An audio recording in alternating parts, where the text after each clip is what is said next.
C'est actuellement une des formations les plus demandées sur scène.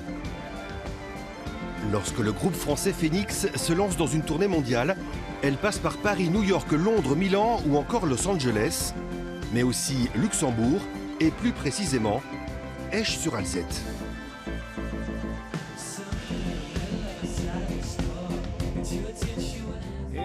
Phoenix est loin d'être un cas isolé. Luxembourg s'est imposé comme un lieu de passage obligé pour de nombreux artistes et groupes de renommée mondiale.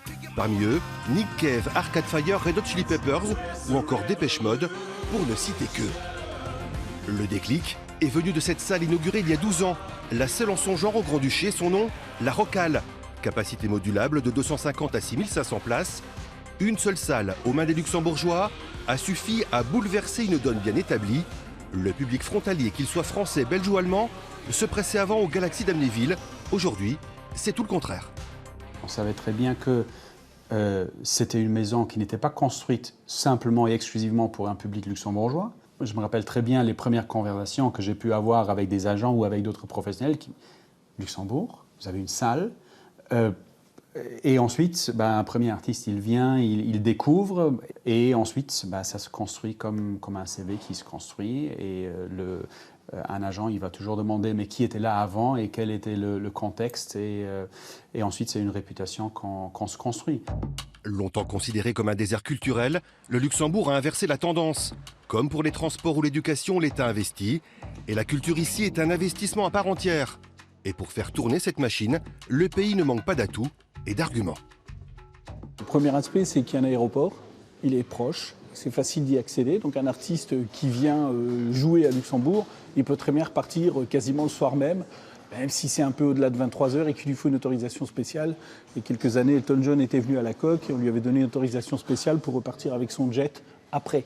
Donc ça, c'est les questions de facilité. Et puis, il ne faut pas se cacher aussi, il y a parfois des questions d'imposition. Donc un cachet touché par un artiste Luxembourg ne sera pas forcément le même qu'un cachet net d'impôts touché en France ou en Allemagne ou en Belgique. Le Luxembourg, nouvelle place forte des musiques nouvelles, personne ne l'a vu venir, excepté quelques promoteurs locaux comme Michel Velter. Pour lui, tout a commencé ici, à l'Atelier, une des salles mythiques de Luxembourg, même si tout se passe vraiment à la Rocale.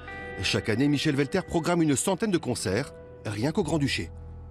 En termes d'offres, que ce soit dans les toutes petites structures telles que les Rotondes à Bonnevoie, qui ont une programmation très intéressante et éclectique, jusqu'à l'Atelier, salle un peu plus traditionnelle de pop-rock, indé, etc., Luxembourgville, jusqu'à la Rocale, où les grosses productions, les grosses machines tournent. Je pense qu'on n'a vraiment plus rien à envier aux grandes villes européennes, en fin de compte. Le prochain défi, c'est la construction d'un nouvel outil, l'équivalent d'une méga salle qui pourrait concurrencer encore davantage Zénith et autres Galaxy côté français. Pour l'instant, le projet est encore à l'étude.